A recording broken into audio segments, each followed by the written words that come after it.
우리 시편 3편 보겠습니다. 시편 3편 1절에서 8절까지 교독하겠습니다. 구약성경 804페이지 시편 3편 1절에서 8절입니다. 여호와여, 나의 대적이 어찌 그리 많은지요. 일어나 나를 치는 자가 많소이다.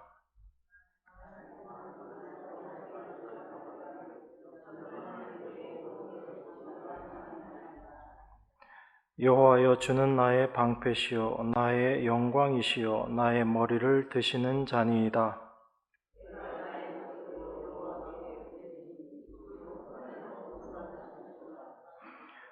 내가 누워 자고 깨었으니 여호와께서 나를 붙드심이로다.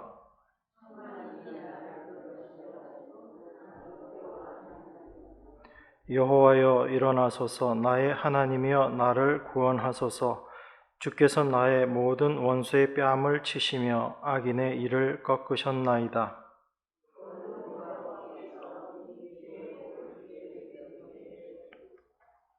아멘. 네, 우리 오늘 시편 3편을 좀 생각해 볼 텐데요. 우리 시편 1편, 2편, 3편 모두 복에 대해서 이야기하고 있습니다. 시편 1편은 복 있는 사람은 여호와의 율법을 즐거워하고 그 율법을 주야로 묵상하는 자다, 그렇게 이야기를 하고요. 그리고 시편 2편은 여호와를 의지하는 자 다 복이 있다, 그렇게 이야기를 합니다. 그리고 오늘 본 시편 3편은 구원은 여호와께 있사오니 주의 복을 주의 백성에게 내리소서, 그렇게 말하고 있습니다. 시편 1편에서의 그 여호와의 율법을 즐거워한다라는 것은 그냥 우리가 주님의 말씀을 묵상한다라는 그런 차원이 아니라 이 말씀을 통해서 나라는 존재가 어떤 존재인가를 깨닫는 그 의미에서의 율법을 묵상하는 것이라고 말씀드렸습니다. 그래서 그 율법을 올바로 우리가 바라보고 깨닫게 되면 그 율법의 말씀을 통해서 인간이 얼마나 무능한 존재인지, 그 하나님의 말씀 앞에 죄인으로 드러날 수밖에 없다라고 그렇게 말씀드렸습니다. 그것이 우리가 율법을 올바로 이해하는 모습이다라고 말씀드렸죠.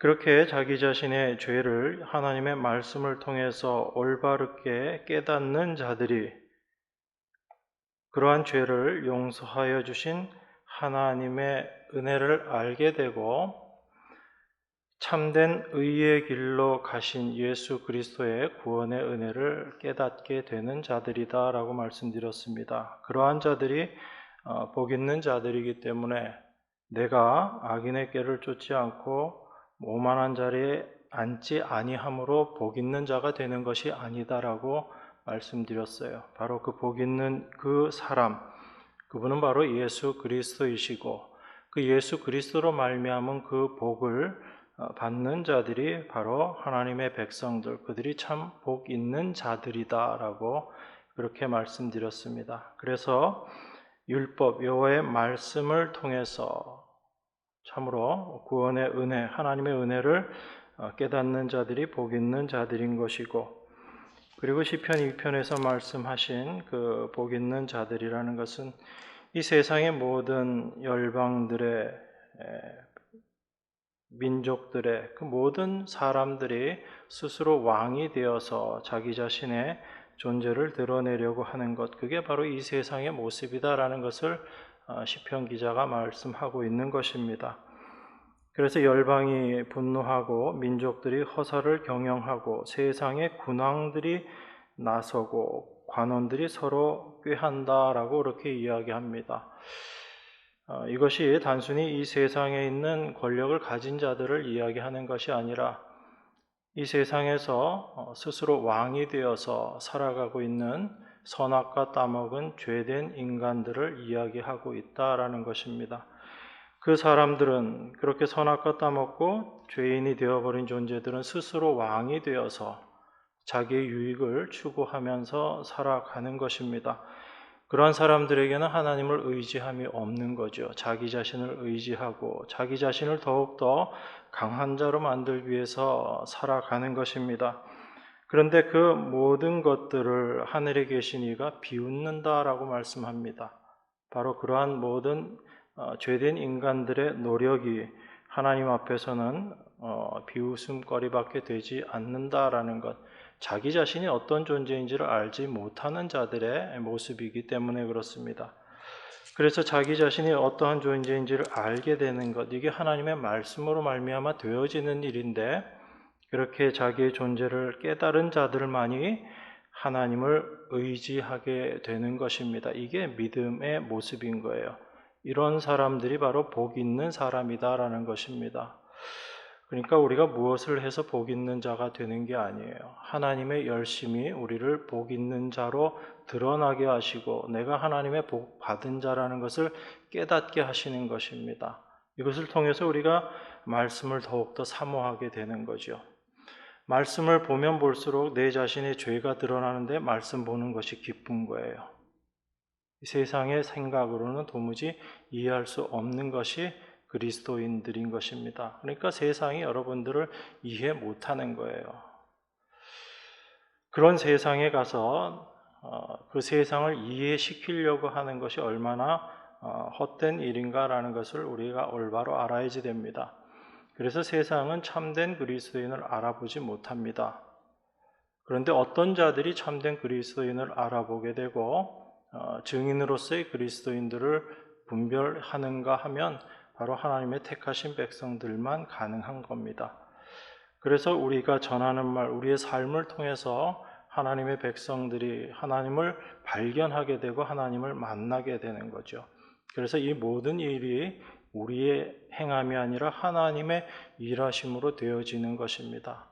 우리가 전도를 해서 어떤 사람이 주께로 돌아오는 것, 이게 우리의 열심이 아니라 하나님의 열심인 거예요. 하나님의 일하심으로 말미암아 어떤 일, 우리를 도구 삼아 일하시는 하나님의 열심인 거예요. 우리는 그 도구로 열심히 쓰임받는 존재들이고, 그렇게 우리 자신이 하나님 앞에 쓰임받는 것이 기쁨인 것이고 우리에게 참된 즐거움인 것입니다. 왜 그러냐면 내가 도구로 쓰여짐을 통해서 하나님을 내가 경험하기 때문에 그래요. 하나님의 일하심을 내가 눈으로 보기 때문에 그렇습니다. 이게 얼마나 귀한 거예요. 물론 그 도구로 쓰임 받는다는 것이 힘들고 어려운 상황일 수도 있습니다.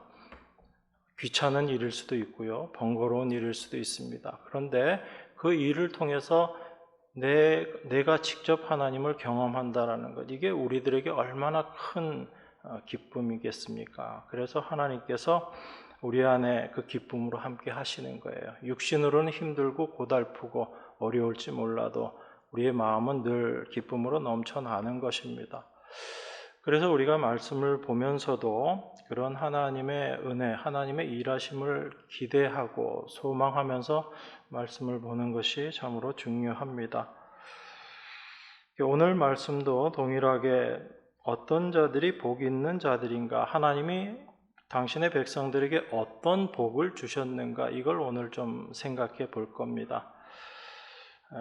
그 말씀 들어가기 전에 시편을 보실 때 좀 형식적인 부분들 한 두 가지 정도를 제가 먼저 말씀을 드릴게요.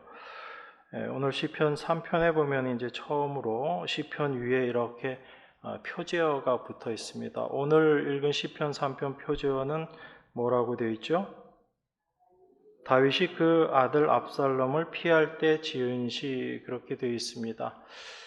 이 표제어는 이 시를 쓴 이 3편이 이제 다윗이 쓴 시인데요. 다윗이 그렇게 제목을 붙여놓은 건 아닙니다. 다윗이 제목을 이렇게 딱 쓰고 내가 이렇게 시 내용을 썼다, 이게 아니라 그 표제어, 이건 다윗이 직접 쓴 건 아닙니다. 그 후대에 학자들이 이 시편의 내용들을 연구하고 나서 이건 이런 상황에서 다윗이 쓴 거겠구나, 그렇게 생각을 해서 표제어를 달아놓은 겁니다. 그래서 이 표제어를 특별히 신경 안 쓰고 우리가 시편 내용을 이해할 수도 있습니다. 그런데 특별히 이 표제어를 통해서 그 시편의 내용들을 좀 더 깊이 있게 이해할 수가 있습니다. 그 읽은 내용을. 그리고 어떤 부분에 있어서는 그 내용들을 통해서 시편의 그 내용들을 더 풍성하게 우리가 이해할 수 있는 하나의 그 방법도 됩니다. 그래서 오늘 본문 말씀은 특별히 표제어와 이 관계가 굉장히 좀 중요합니다. 이따가 말씀을 또 드리겠지만, 그리고 우리가 또 시편 안에 쭉 보면 이렇게 괄호치고 셀라라고 쓰여 있는 이거 있죠. 오늘 여러분들 읽으실 때는 이 셀라 읽으셨어요? 안 읽으셨어요? 읽으신 분도 있고 안 읽으신 분도 있고 그렇더라고요. 이 셀라라는 게 많이 나오기 때문에 뭔가 궁금하실 수 있어서 좀 오늘은 그 말씀 좀 드릴게요. 이 셀라라는 것의 원래 뜻은 주님께 올려드린다라는 그런 의미입니다. 의미 자체는 그렇게 되어 있어요. 그런데 시편이라는 건 이건 다 시죠, 그죠? 시고 실제로 이 시편은 단순히 시가 아니라 노래처럼 불렀던 겁니다. 그러니까 우리가 시나 노래, 그 음악을 생각하면서 이 셀라라는 걸 보면 좀 좋은데, 특별히 한 연이 끝날 때마다 이런 셀라라는 표현이 들어가 있습니다. 그래서 이건 시편을 시로 낭송할 때나 아니면 노래로 부를 때 이걸 참조해서 하라라는 어떤 음악적인 표시로 볼 수 있습니다. 여러분, 우리 악보 같은 거 보면 그런 표시 있잖아요. 뭐 피 써놓고 이건 피아노 이렇게 되어 있죠. 이 악상으로 이게 어떤 의미예요? 여리게, 여리게 불러라.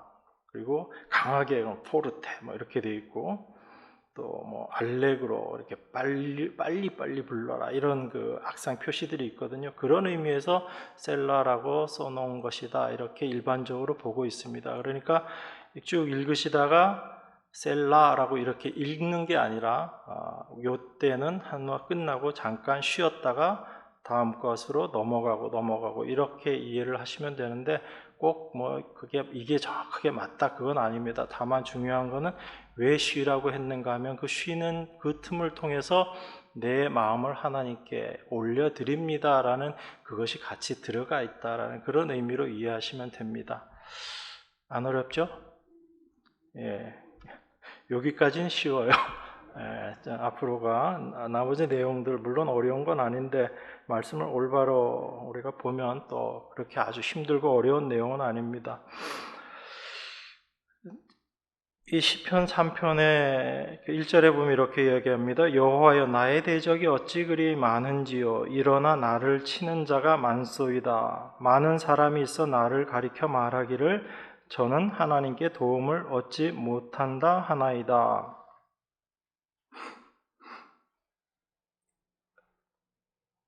이 내용이 어때요? 처음에 1절, 2절 내용이. 내 대적이 참 많습니다. 일어나서 나를 치는 사람들이 참 많습니다. 근데 그 사람들이 다 나한테 나를 가리켜서 뭐라고 말하냐면 저 사람은 하나님께 도움을 받지 못한다라고 그렇게 이야기합니다. 그래서 이런 내용들의 시를 우리가 일반적으로 탄식시라고 그렇게 이야기합니다. 자기의 처한 상황에 대해서 탄식하듯이 그렇게 표현하고 있기 때문에 그렇습니다. 단순하게 말씀드리면 다윗이 지금 고난을 받고 있는 상황인 거죠. 고난 가운데 있는 상황입니다. 근데 시편 3편이 아까 말씀드렸듯이 이 표제어하고 연관지어서 생각을 하면 조금 내용이 어려울 수도 있습니다. 만약에 표제어가 없다고 그러면 시편 3편의 내용을 이렇게 볼 수 있습니다. 나의 대적이 이렇게 많습니다. 나를 치는 자들이 이렇게 많습니다. 그 사람들이 나를 비웃고 조롱합니다. 그런데 하나님 여호와는 나의 방패시고 나의 영광이시고 나를 다시 올바로 세우시는 분 하나님이십니다. 그래서 내가 하나님으로 말미암아 평안함을 누리고 있고, 아무리 많은 사람들이 나를 둘러치려고 해도 나는 두려워하지 않습니다. 하나님 나를 구원하여 주시옵소서. 그렇게 내가 간구를 했더니 하나님께서 나의 모든 원수들의 뺨을 치시고 그 악인들의 일을 다 꺾어버리셨습니다. 그 원수들을 다 물리쳐 주셨다는 얘기죠. 그죠? 그래서 내가 주의 복을 받은 백성입니다 라고 이렇게 보면 참 쉽거든요. 그런데 이 시편의 내용이 지금 뭐라고 되어 있어요? 표제어에 보니까 다윗이 그 아들 압살롬을 피할 때 지은 시라고 되어 있습니다. 그러니까 그 어려움이 다 물론 다윗이 압살롬이 모반을 해서 다윗이 피난을 가죠. 피난을 갔다가 다시 회복이 됩니다. 그죠? 회복되고 나서 다윗이 이 시를 썼다고 그러면 아무 문제가 될 게 없어요. 그냥 하나님은 어떤 분이신가 하면 우리가 고난 가운데 있고 어려운 가운데 있을 때 우리가 하나님을 의지하고 하나님을 부르짖으면 하나님께서 우리를 그 고난에서 건져주신다, 이렇게 그냥 받아들이고 이해하시면 돼요. 우리들이 일반적으로 많이 그렇게 생각하잖아요. 우리가 어려운 가운데 있으면 하나님께 부르짖어야 되고 간구해야지 되고, 그러면 하나님은 당신 백성들의 목소리를 청종하지 아니하시지 않으시고, 그래서 그 목소리를 듣고 우리를 구원하여 주신다, 이렇게 일반적으로 우리들이 생각하는데, 지금 문제는 다윗이 압살롬을 피해서 갔다가 다시 왕으로 복귀되었을 때 쓴 시가 아니라 압살롬에게서 피했을 때 지은 시다, 지금 그렇게 이야기를 하고 있기 때문에 어려운 겁니다. 그럼 지금 다윗은 어떤 상황에 있는 거예요? 여전히 고난 가운데 어려움 가운데 있으면서 이 시를 쓴 거예요. 그러면 이게 앞뒤가 안 맞아지는 겁니다. 나는 여전히 어려움 가운데 있고 고난 가운데 있는데, 그러면서도 다윗은 뭐라고 이야기하냐면 나의 하나님께서 나의 모든 원수의 뺨을 치셨다, 그리고 악인의 일을 꺾으셨다라고 이미 다 완료된 것으로 그렇게 이야기를 하고 있거든요. 여러분 어떠세요? 여러분들이 어려운 가운데, 고난 가운데 이렇게 있을 때 어떻게 기도하시나요? 하나님, 이 고난에서 나를 벗어나게 해주세요 라고 기도하시나요? 아니면 하나님, 이 고난 가운데서 하나님께서 나를 이미 건져주셨음을 감사합니다, 나는 정말 주님께로부터 복받은 주의 백성 맞네요, 이렇게 기도하나요? 전자예요, 후자예요? 표정들을 보니까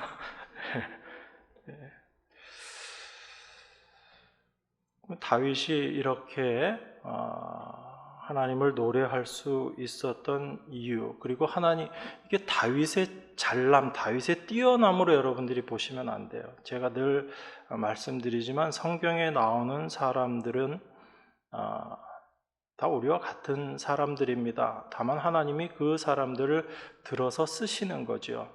그럼 그들의 삶 가운데 경험되었던 하나님은 우리도 동일하게 경험할 수 있어야지 되는 겁니다.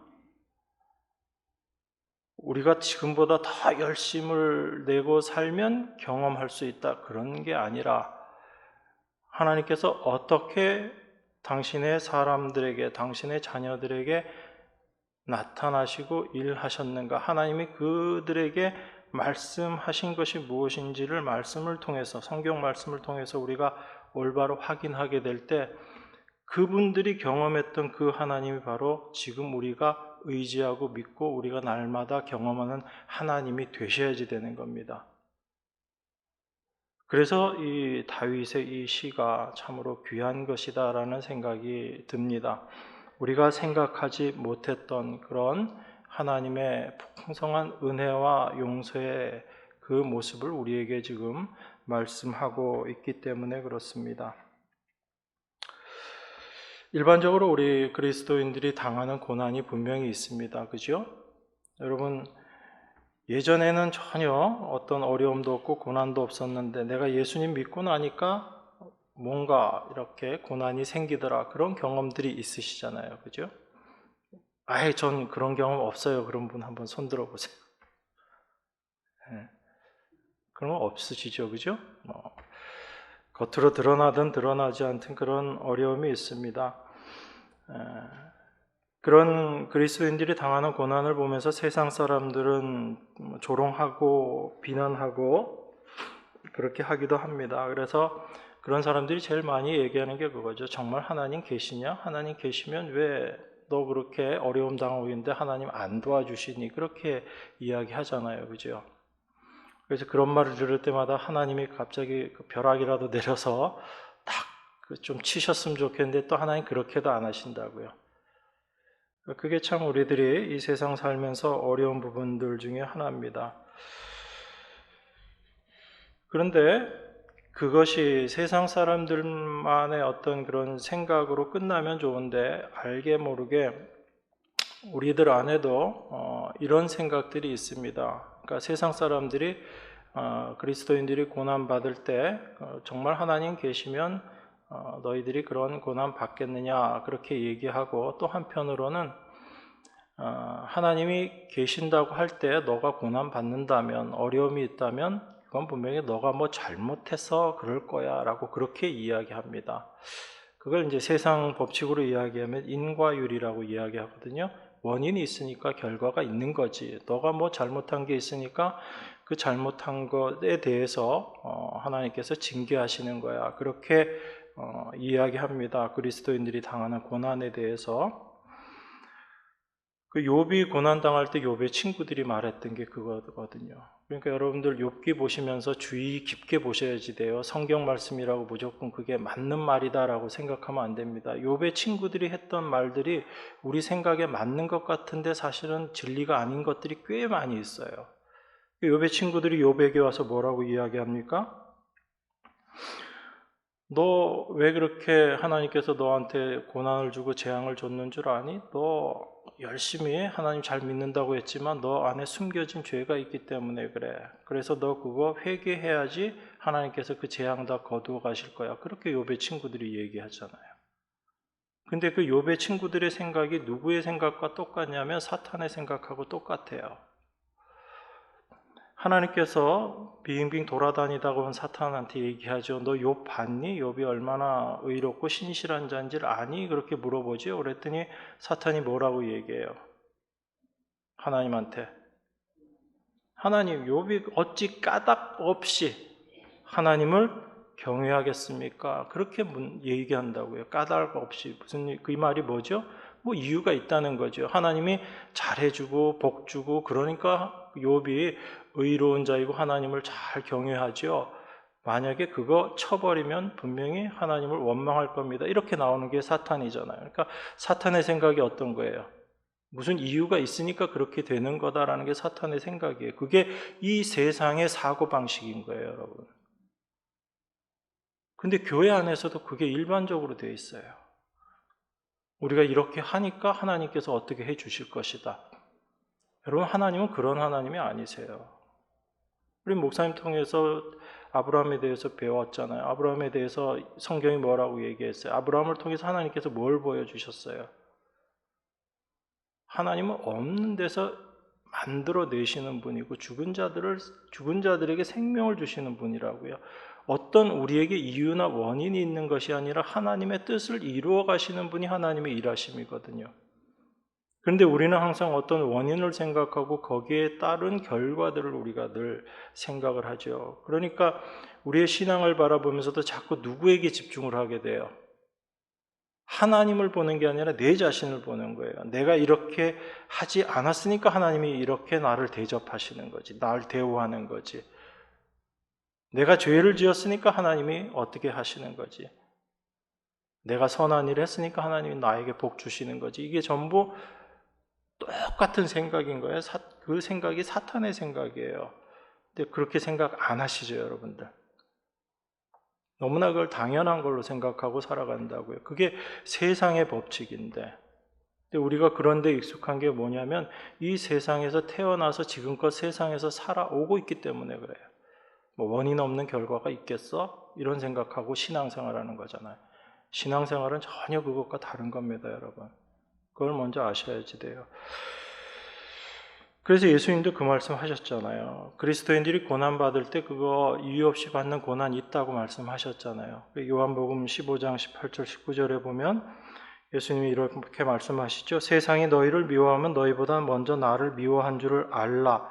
너희가 세상에 속하였으면 세상이 자기의 것을 사랑할 터이나 너희는 세상에 속한 자가 아니요 도리어 세상에서 나의 택함을 입은 자인 고로 세상이 너희를 미워하느니라. 자, 세상이 우리를 미워하는 거는 이유라고 굳이 이유를 달자면 딱 하나 있는 거예요. 뭐? 우리가 세상에 속한 자가 아니고 그리스도께 속한 자기 때문에 미움을 받는다라는 얘기입니다.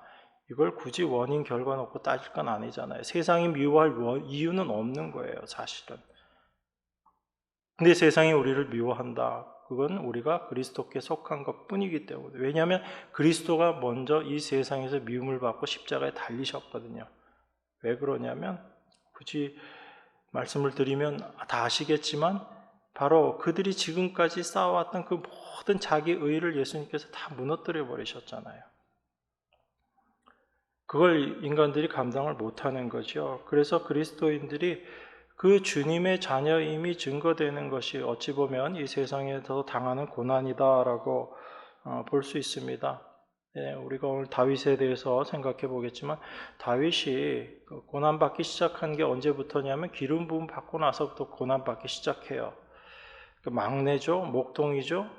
그런데 위로는 형들이 쫙 있잖아요. 네, 원래 형들은 얼마나 준수했는지 나단 선지자가 보고 이거 바로 내가 기름 부어야 되겠다 할 정도로 형들이 아주 준수했다고요. 그런데 그 형들을 다 치우고 하나님 누구에게 기름 부으라고 하냐면 목동 막내 다윗 불러와서 기름 부으라고 하잖아요.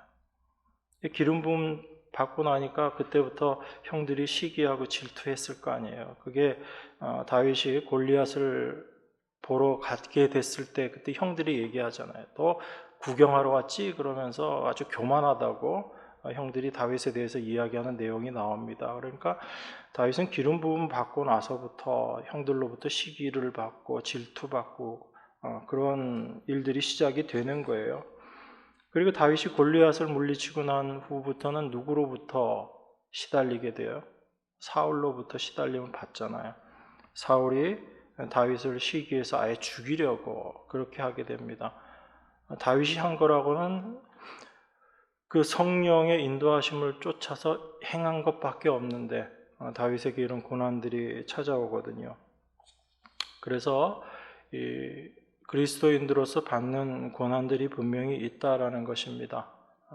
그런데 오늘 본문은 단순히 그리스도인으로서 당하는 고난 그 정도의 차원이 아니라 좀 다른 각도에서 이해를 하셔야지 되고 그런 고난 가운데 우리에게 지금 하나님께서 말씀하고 계시는 것이 무엇인가를 우리가 오늘 좀 생각해 보기를 원합니다. 자, 다윗이 압살롬을 피해서 지금 가고 있습니다. 피난을 가고 있어요. 이게 하나님께로부터 오는 어찌 보면 징계거든요. 무엇으로 인한 징계라고 생각할 수 있죠? 이 사건이 있기 전에 있었던 큰 사건이 하나 있습니다. 그게 어떤 거예요, 여러분? 예. 다윗이 사고 친 거죠. 그죠? 다윗이 자다가 깨가지고 막 눈 비비고 있다가 막 이상한 걸 봐가지고 그래서 바세바와 간음하는 이 사고를 치게 됩니다. 굉장히 큰 죄악을 범한 거죠. 내용을 다 알고 있기 때문에 제가 시간 관계상 자세한 내용은 말씀 안 드리고 여러분 그런데 다윗이 자기가 그렇게 간음하고 그리고 간음으로 끝났으면 좋은데 간음하고 나서 이 간음의 결과물이 생겼어요. 바세바가 다윗에게 연락하잖아요. 저 잉태했어요. 이렇게 얘기합니다. 그러니까 다윗이 자기가 간음한 걸 숨겨야 되잖아요. 숨기기 위해서 우리아를 전장에 있는 우리아 불러내가지고 집에서 좀 집에 있어라. 그래서 바세바와 동침 좀 해라. 이렇게 데리고 왔는데 우리아가 어떻게 해요? 어떻게 지금 그 당신의 군사들 모든 군사들이 전장터에서 싸우고 있는데 내가 편하게 아내와 잠을 자겠습니까? 난 그렇게 못합니다. 그래서 그냥 집에도 안 들어가고 자기 부하들하고 동료들하고 같이 자잖아요. 그러니까 다윗이 도저히 안 되겠다 싶어서 이제 결국 우리아를 죽이기로 그렇게 마음을 먹죠. 그래서 우리아를 이제 전장터 맨 선두에 세워가지고 죽을 수 있는 위치까지 그렇게 내몰아라라고 얘기해서 결국은 우리아가 전장터에서 죽게 됩니다. 그리고 나서 우리아가 죽고 나서 이제 밧세바를 궁으로 들여서 첩을 삼고 그렇게 되죠. 근데 그 모든 과정 속에서 우리가 참 납득이 안 되는 게 다윗이 자기의 죄를 알아야 몰라요. 죄를 모릅니다. 학자들이 이야기하는 바로는 성경 해석을 하시면서 다윗이 왕이기 때문에 왕은 일반적으로 처첩을 두는 것을 아무런 제한이 없었기 때문에 그걸 죄로 인식하지 못했다. 그렇게 여러 가지 이야기들을 하는데 성경이 이야기하고 싶은 건 사실 그게 아니거든요. 왕이기 때문에 죄 인식을 못했다 그 차원이 아닙니다. 그건 하나님께서 그 다윗의 죄가 심각함을 알고 그리고 다윗을 치기로 결심하시고 나단 선지자를 보내잖아요. 그래서 나단 선지자가 다윗에게 와서 어떤 이야기를 합니다. 부자하고 가난한 사람이 있는데 그 가난한 사람은 양이 어린 양 한 마리 딱 있다. 그런데 이 어린 양을 너무 귀하고 그래서 가족처럼 그렇게 지내서 같이 먹고 자고 했다. 그런데 이 부자한테 어떤 손님이 찾아왔는데 부자가 자기 짐승으로 안 먹이고 그 한 마리 있는 그 양 그거 뺏어와가지고 먹였다. 그렇게 얘기를 했더니 다윗이 아주 화를 내죠. 저런 때려 죽일 놈이 다 있냐고. 그랬더니 나단 선지자가 뭐라고 얘기해요? 그게 바로 당신이에요. 당신입니다. 그렇게 이야기합니다. 그랬을 때 다윗이 자기 죄를 고백하게 되거든요. 그러니까 다윗이 왕이어서 죄를 알고 몰랐다의 그런 얘기를 성경은 하고자 하는 게 아닙니다. 성경은 뭘 얘기하고자 하는 거냐면 우리는 다 죄인들이고 죄 가운데 살아가면서도 내가 죄인이라는 걸 깨닫지 못하고 살아가고 있다는 거예요. 그게 우리 인생들의 모습이라는 겁니다. 그런데 그 죄를 깨닫게 해 주시는 분이 계세요. 그분이 누구시냐면 바로 나단 선지자의 책망과 같이 우리를 책망하시는 성령님이시다라는 얘기입니다. 그러니까 우리가 죄를 이야기하고 여러분들이 만약에 누구 물건을 훔치고 누구를 때리고 정말 세상이 얘기하는 나쁜 짓을 했으면 내가 나쁜 짓을 했어라고 생각을 하죠. 그런데 나쁜 짓을 했다라고 생각하지 내가 정말 죄인이라는 생각 안 합니다. 우린 내가 나쁜 짓 하면 어떻게 생각하죠? 다음부터 나쁜 짓 안 하면 되지 뭐. 내가 좀 나쁜 짓 했으면 내가 앞으로 좀 더 착하게 살고 더 성실하게 살아서 내가 나쁜 짓 한 거 다 반성하는 의미로 살면 되지. 이렇게 자기 자신을 죄인으로 인정하지 않고 자기 자신에게 가능성을 두는 거예요. 그게 세상이 자기 자신을 이해하는 기준인 겁니다. 그래서 살인한 사람도 뭐라고 이야기해요?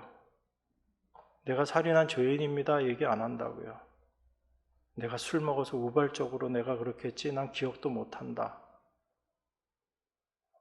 저 사람이 나를 건드렸기 때문에 내가 이렇게 했지. 그게 사람들이 자기 자신을 판단하는 거예요. 그냥 판사 앞에 가서는 형 좀 덜 받으려고 내가 잘못했습니다. 죄인입니다. 그러죠. 그 본심은 안 그렇다고요. 인간의 마음이에요. 그게. 인간이 어떤 존재인지를 얘기하는 거죠. 그러니까 여러분 성경은 자꾸 상식으로 풀려고 하지 마시고 성경이 얘기하고자 하는 바가 무엇인가를 깊게 보셔야지 됩니다. 그래서 다윗의 이 죄를 지적하는 것도 우리가 보면 참 무슨 농담하는 것 같고 어린애들 얘기하는 것 같지만 그게 아닌 거예요. 우리 인간은 자기 자신의 죄를 절대로 스스로 깨달을 수 없는 자들입니다. 그런데 성령께서 우리 안에 오셔서 우리의 죄를 밝히 드러내 주실 때만 내가 죄인이라는 것을 고백할 수 있게 된다는 얘기예요. 그게 하나님이 하시는 일이거든요.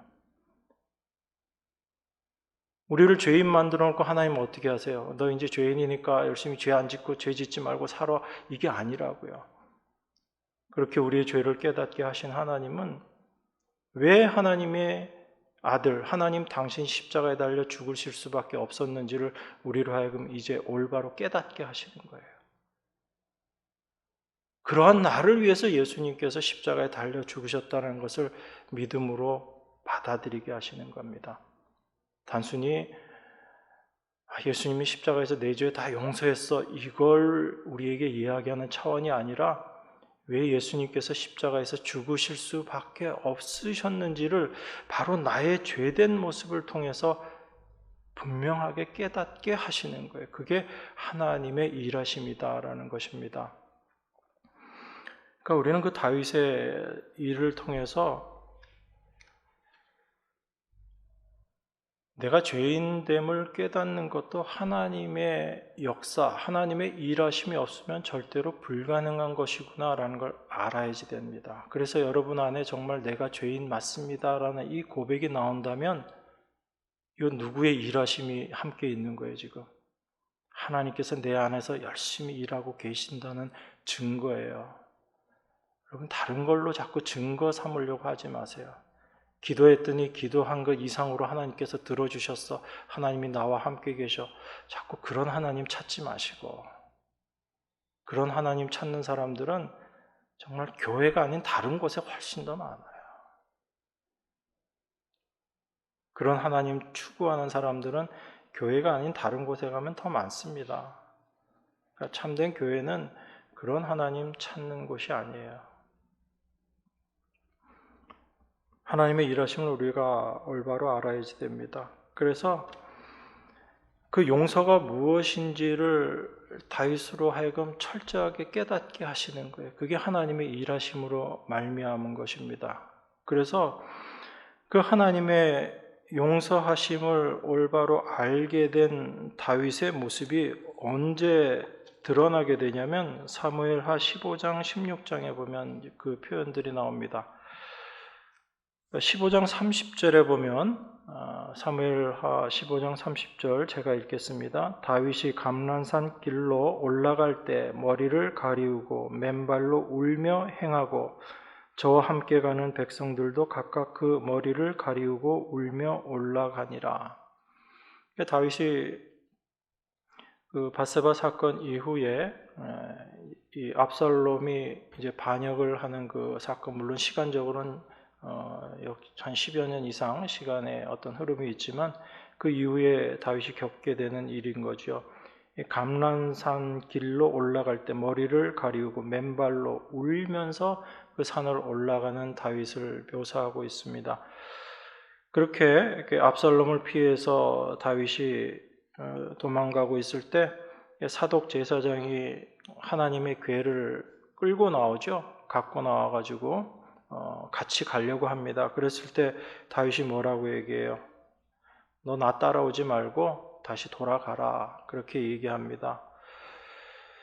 그러면서 내가 만약에 여호와 앞에 은혜를 입게 되면 하나님께서 나를 도로 인도하셔가지고 그 궤를 다시 볼 수 있게 또 그곳으로 나를 인도하실 거지만 하나님께서 만약 그렇게 하지 않으실지라도 주의 선하신 뜻대로 주님께서 행하시기를 내가 원한다. 그렇게 다윗이 얘기해요. 그러니까 다윗이 하나님의 용서하심으로 자기 자신의 죄된 본질을 깨닫고 나서 하나님의 용서하심을 알고 그 용서하심이 어떤 것인지를 알게 됐을 때 다윗의 태도가 달라지는 걸 보게 됩니다. 여러분, 여호와의 궤라는 건 어떤 거예요? 하나님의 함께 하심을 상징적으로 보여주고 있는 것이고 그 궤가 함께하는 곳에 승리가 같이 있는 거예요. 그게 이스라엘이 믿고 있었던 여호와의 궤거든요. 그런데 그 궤가 또 다윗을 쫓아오는 것, 사독이 그 궤를 메고 다윗을 쫓는 것을 다윗이 물리쳐 버리는 거예요. 다윗에게는 어떤 믿음이 있었어요? 우리 같았으면 눈에 보이는 그 궤를 붙잡고 하나님의 함께하심을 확인하려고 하고 사람들에게도 보여주고 싶었겠지만 다윗은 그게 아니다라는 걸 알았다는 얘기예요. 눈에 보이는 그 현실이 그것이 참된 하나님의 함께하심과는 다른 거다. 하나님이 정말 나에게 은혜를 베푸셔서 다시 하나님께서 나를 부르시면 그때 내가 그 자리에 있게 될 것이지만 그 괴를 내가 억지로 끌고 간다고 해서 하나님이 나를 도우시고 나에게 은혜 주시는 건 아니다라는 걸 다윗이 고백하고 있는 모습이거든요. 근데 우리는 조금이라도 이런 어려운 상경에 처했는데 만약에 하나님의 괴가 나를 쫓아온다라고 하면 우린 그거 그냥 붙잡고 안 놓을 거 아니에요. 절대로 떨어지면 안 됩니다. 그렇게 할 거 아니에요. 근데 다윗은 그렇게 안 한다고요. 그런 상황만 있었나요? 다윗이 피난 가고 있는데 시므이라는 이 친구는 또 다윗을 향해서 돌 던지고 막 조롱하잖아요. 그랬더니 아비새가 어떻게 얘기해요? 저거 그냥 한 칼에 죽여버릴까요? 그랬는데 다윗이 뭐라고 얘기합니까? 냅둬라. 저것도 다 하나님께서 시킨 일이야. 그렇게 얘기합니다. 자기가 지금 이렇게 저 시므이에게 조롱받고 멸시받는 것, 이것도 하나님께서 다 허락하신 일이기 때문에 되어지는 일이야. 자기가 지금 당하고 있는 그 고난, 그 어려움을 당연한 것으로 받아들입니다. 왜 그럴까요? 자기 자신이 어떤 죄인인지 그걸 알았기 때문에 그런 거예요. 그 다윗이 알았던 그 자기 죄에 대한 용서, 단순히 내 죄를 용서했다라는 그 차원이 아니라 내 죄를 가리우기 위해서 누가 대신 죽은 거예요? 우리아가 대신 죽은 거예요. 자기 아들이 대신 죽은 겁니다. 내 죄를 가리기 위해서 우리아가 죽었고 내 죄의 용서함으로 말미암아 하나님께서 너 죄는 용서하는데 너 아들은 죽을 거야 라고 하나님께서 얘기하셨잖아요. 그 용서함의 의미, 자기가 어떤 죄에서 용서받았는지를 다윗이 알았거든요. 그래서 로마서에서 다윗이 그렇게 얘기하잖아요. 로마서 한번 볼까요? 로마서 4장에 보면 다윗이 이야기합니다. 바울이 다윗의 예를 들어서 이야기하죠. 로마서 4장 7절, 8절입니다. 그 불법을 사하심을 받고 그 죄를 가리우심을 받는 자는 복이 있고 주께서 그 죄를 인정치 아니하실 사람은 복이 있도다 함과 같으니라. 참된 하나님께로부터 오는 복은 어떤 복인 거예요? 우리의 모든 불법을, 우리의 행한 그 모든 죄들을 사하심을 받고 또한 그 죄를 가리우심을 받는 자, 주께서 그 죄를 인정하지 아니하실 사람이 복 있는 자다. 그렇게 이야기하고 있는 겁니다. 이게 하나님께로부터 임하는 복인 것이고 이것을 아는 자들이 주께로부터 복 받은 자들인 거예요. 내가 어디에서 건져내심을 받았는지, 내가 어떤 존재인지, 나의 죄가 어떠한지를 철저하게 아는 자들인 겁니다. 그래서 다윗이 자기의 그 죄, 자기가 어떻게 용서함을 받았는지를 알았기 때문에 자기를 향해서 돌 던지고 조롱하는 그 모든 것들을 감내할 수 있었던 거죠. 이게 다윗이 경험했던 하나님인 거예요. 그 하나님을 우리도 경험하는 거지요. 그래서 하나님께서 우리를 인도하심이 단순히 우리가 원하는 그 길로 끌고 가시는 것이 아니라 우리의 모습이 어떠한지를 들추어내는 그 일로 우리를 끌고 가시고 그 하나님의 열심이 우리를 더욱더 죄인으로 드러나게 만드시지만 그 죄인됨을 통해서 그 십자가 앞에서 나의 모습을 발견함을 통해서 하나님의 풍성한 은혜를 더욱더 경험하는 자로 살아가게 하시는 거예요. 그게 하나님의 일하심입니다. 오늘 본문으로 다시 들어와서요. 여호와여 나의 대적이 어찌 그리 많은지요. 일어나 나를 치는 자가 많소이다. 많은 사람이 있어 나를 가리켜 말하기를 저는 하나님께 도움을 얻지 못한다 하나이다. 다윗이 이렇게 고백합니다. 그런데 여호와여 주는 나의 방패시요 나의 영광이시요 나의 머리를 드시는 자니이다. 내가 나의 목소리로 여호와께 부르짖으니 그 성산에서 응답하시는도다. 이게 다윗의 고백인 겁니다. 여호와는 나의 방패시다. 나의 어려움을 주님께서 다 막아주시는 분이시다. 그리고 나의 머리를 드시는 자다. 나를 다시 회복시켜 주시는 자다라는 그 이야기죠. 내가 하나님께 부르짖으니까 하나님께서 응답하신다라고 이야기합니다. 이 응답이라는 것은 나를 지금 이 상황에서 벗어나게 해주셨다는 응답이 아니잖아요. 내 머리를 드신다, 나를 회복시켜 주셨다, 이미 내가 회복되어졌다, 그래서 응답하셨다, 그게 아닌 거잖아요. 지금 여전히 어려운 가운데 있는 그 상황 속에서 내가 주님께 부르짖었더니, 하나님께 부르짖었더니 응답하셨다라는 것입니다. 이 믿음은 어떤 믿음인 거예요? 내가 지금 압살롬에게 쫓기고 이런 어려운 가운데 처해 있지만 내가 어려운 가운데 있다고 해서 하나님의 용서에서, 하나님의 은혜에서 내가 끊어진 자가 아니다라는 것을 아는 믿음인 거예요. 여러분, 이게 정말 하나님의 은혜를 아는 모습인 것이거든요. 우리에게 어려움이 찾아왔습니다. 고난이 찾아왔어요. 아주 심각한 병이 찾아왔습니다. 이 모든 일들이 우리를 하나님의 은혜에서 끊어놓은 증거인가요? 내가 하나님의 은혜에서 끊어졌다는 어떤 그런 증거인가요? 그게 아니다라는 얘기입니다. 그 어떤 어려움이 우리에게 임한다 할지라도 우리가 하나님의 은혜에서 끊어진 것이 아니다라는 거예요. 그 고백을 바울이 로마서에서 하고 있잖아요. 하나님의 사랑이 무엇인지, 우리가 어떤 어려움 가운데 있다 할지라도 하나님의 그 사랑에서 우리가 절대 벗어나지 않는다. 그게 하나님의 사랑을 고백하고 있는 바울의 고백이잖아요. 똑같은 그 모습을 다윗이 지금 경험하고 있는 거예요.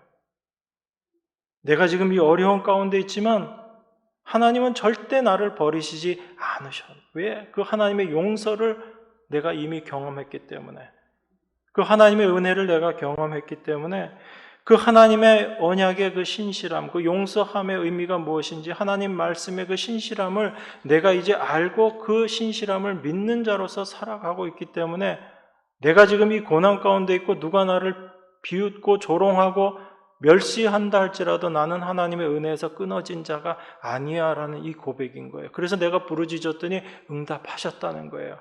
그 응답하시면 어떤 거예요? 하나님께서 주신 그 믿음의 마음인 거죠. 그래, 너 그 고난에서 벗어나게 해줄게 라는 이 응답이 아니라, 너 지금 그 어려운 가운데 있고 고난 가운데 있다 할지라도 너는 내 은혜에서 절대로 끊어진 자가 아니야 라는 것을 다윗이 믿음으로 붙잡을 수 있었다는 얘기죠. 그 믿음을 하나님께서 주셨다는 겁니다. 그게 다윗이 자기 자신의 죄를 나단 선지자로 말미암아 지적받고 책망받았을 때 하나님의 용서하심을 깨닫고 난 이후의 다윗의 모습인 거거든요. 그래서 다윗이 이렇게 고백하는 겁니다. 내가 누워 자고 깨었으니 여호와께서 나를 붙드심이로다. 여기 지금 다윗이 누워서 자고 깨었다라고 얘기해요. 여러분, 근심 걱정 있으면 잠이 잘 와요, 안 와요? 아유, 목 아플 정도로 옆으로 막 흔드시네. 저도 근심 있고 걱정 있으면 자다가 깼다가 다시 잠이 안 오더라고요. 좀 더 잤으면 좋겠는데 자꾸 거기에 매이고 그러다 보면 잠이 안 들고 아예 처음부터 잠도 안 오죠. 염려가 있고 근심이 있으면 잠도 안 와요. 그래서 어느 날 제가 파리해가지고 오면 뭔 근심이 있나 보다 그렇게 생각하시면 돼요. 근데 다윗이 뭐라고 얘기해요? 내가 누워 자고 깨었다라고 얘기합니다. 잘 자고 잘 깼다는 얘기예요. 자기가 지금 이렇게 도망가고 있는 상황에서 그 염려와 근심과 걱정이 가득해야지 되는 상황인데 잠을 잘 수 있다라는 것, 이거는 그 염려와 근심이 아닌 평안 가운데 있다라는 얘기잖아요. 이게 하나님이 주시는 거거든요. 우리 인간의 힘으로 만들어낼 수 없는 평안함인 것입니다. 그래서 다윗이 그걸 설명하고 있는 거예요. 내가 누워 자고 깨었으니 그 이유가 뭐냐면 여호와께서 나를 붙드심이로다. 만약에 주님이 우리를 붙잡아 주시지 않으면 우리는 염려가 오면 그 염려에 잡혀야지 되는 사람들이고요. 근심이 오면 그 근심 가운데 푹 빠져 있어야지 되는 사람들이고 그걸 벗어나지 못하는 것이 우리들의 모습이거든요. 그런데 주님께서 우리를 붙잡고 계시면 어떤 염려된 일이 오고 근심이 오고 어떤 고난의 상황이 온다 할지라도 우리가 평안하게 자고 깰 수 있다라는 겁니다. 이게 주께서 우리에게 주시는 평안함이거든요.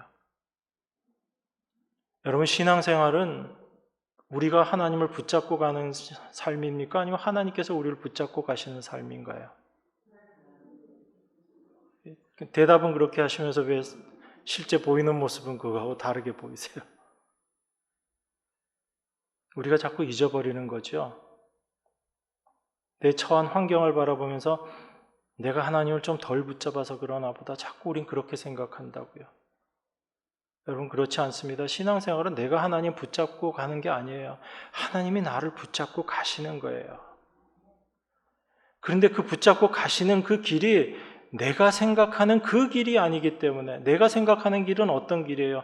내가 유익되는 길, 나에게 유리한 길, 나에게 좋은 길 그것만 생각하니까 하나님 제발 좀 이런 길은 이건 하나님이 나를 끌고 가시는 길이 아닌 것 같아 그렇게 생각되는 것뿐이죠. 그런데 하나님은 우리를 그 길로 통과하게 하셔서 나를 정금같이 나오게 하시는 분이 하나님의 일하심이거든요. 근데 우리는 그 하나님을 생각하지 못하고 순간순간에 어떤 나의 괴로움, 어려움만 생각하고 하나님이 나를 버리셨나 보다라고 그렇게 생각하는 거잖아요. 여러분, 절대 하나님 그러신 분 아니다. 이걸 다윗이 지금 우리에게 이야기해 주고 있는 거예요. 어떤 상황에서 자기 목숨이 경각에 달려있는 상황 속에서 여러분들 그 사무엘하 내용 쭉 읽어보시면 아시잖아요. 아차 잘못했으면 다윗이 강도 못 건너고 다 몰살당할 뻔했었잖아요. 근데 하나님께서 그 지혜와 계략을 주셔가지고 다윗이 그 모든 손에서 벗어나게 해주셨잖아요.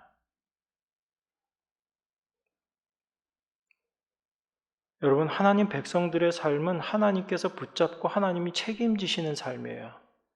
여러분들이 책임지는 삶이 아닙니다. 여러분, 그거 아셔야지 돼요. 내가 붙잡고 있으면 힘들면 나는 놔야지 돼요. 내가 원하는 길이 아니다라고 생각하면 난 그건 놔버리는 게 우리들의 모습입니다. 그런데 하나님은 우리를 붙잡고 그냥 끌고 가신다고요. 그 길로. 그 길로 끌려가실 때 하나님께서 나를 붙잡고 계시구나. 어려움이 오더라도 이 고난 가운데 하나님 나와 함께 하시는구나. 이걸 여러분들이 믿음으로 받으셔야지 되고 내 안에 그 믿음이 안 생겨나면 하나님께 기도하세요. 우리 그거 붙잡고 기도해야죠. 하나님, 전 정말 믿음 없는 사람이네요. 어려움이 닥쳐보니까 내 안에는 믿음이 없다라는 거 제가 고백합니다. 하나님께서 나에게 참된 믿음으로 역사해 주십시오. 이 기도하게 되는 거잖아요. 그 하나님의 은혜를 늘 바라고 가는 자들인 겁니다. 그래서 우리가 누워 자고 깰 수 있는 거예요. 천만인이 나를 둘러치려 하여도 나는 두려워 아니합니다. 이게 하나님의 백성들의 고백인 겁니다. 그래서 다윗이 7절, 8절과 같은 이 고백을 할 수 있는 거예요. 그 고난은 여전히 있는데도 그 고난 가운데서 하나님은 이미 승리하셨다라는 그것을 다윗이 믿음 가운데 받아들이게 된 거죠. 여호와여 일어나소서, 나의 하나님이여 나를 구원하소서. 주께서 나의 모든 원수의 뺨을 치시며 악인의 일을 꺾으셨나이다. 하나님께서 모든 원수의 뺨을 치셨다라고 이야기하고 악인의 일을 꺾으셨다고 얘기합니다. 다윗을 대적하는 그 대적들을 다 물리쳤다는 얘기죠. 하나님께서.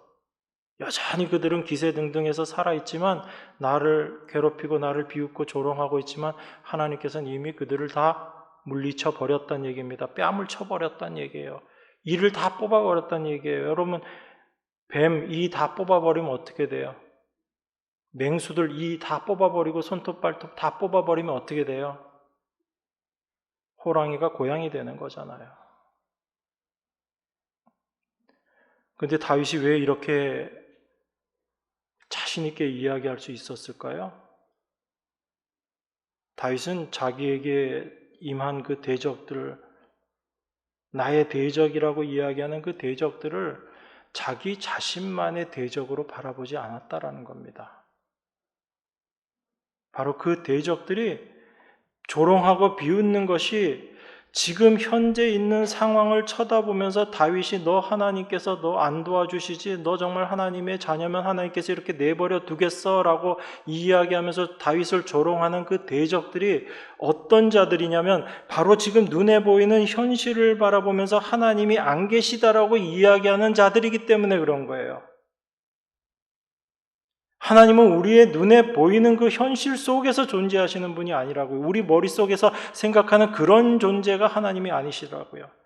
세상 사람들은 그 하나님을 어떤 분으로 보냐면 눈에 보이는 것들을 바라보면서 하나님이 계시면 도와줘야지, 하나님이 안 계시니까 이런 모양들이지라고 생각하는 그 믿음 없는 자들이 바로 하나님의 대적들인 거예요. 지금 다윗의 대적들이 어떤 자들이냐면 하나님을 지금 대적하고 있는 거예요. 다윗이 고난 가운데 처해 있기 때문에 하나님이 너를 돕지 않아 이렇게 생각하는 자들이 바로 하나님이 어떤 분이신지를 올바로 알지 못하는 하나님의 대적인 거예요. 근데 다윗은 자기를 대적하는 자들이 바로 하나님의 대적이라는 걸 알았던 거예요. 눈에 보이는 현실을 가지고 판단하고 그것으로 믿음이 있고 없고를 판단하는 그들이 바로 하나님의 대적이다. 이걸 다윗이 알았기 때문에 여러분, 나의 대적은 내가 물리칠 수도 있고 물리칠 수 없을 수도 있지만 하나님의 대적은 누가 상대하시는 거예요? 내가 상대하는 게 아니라 하나님이 상대하신다고요.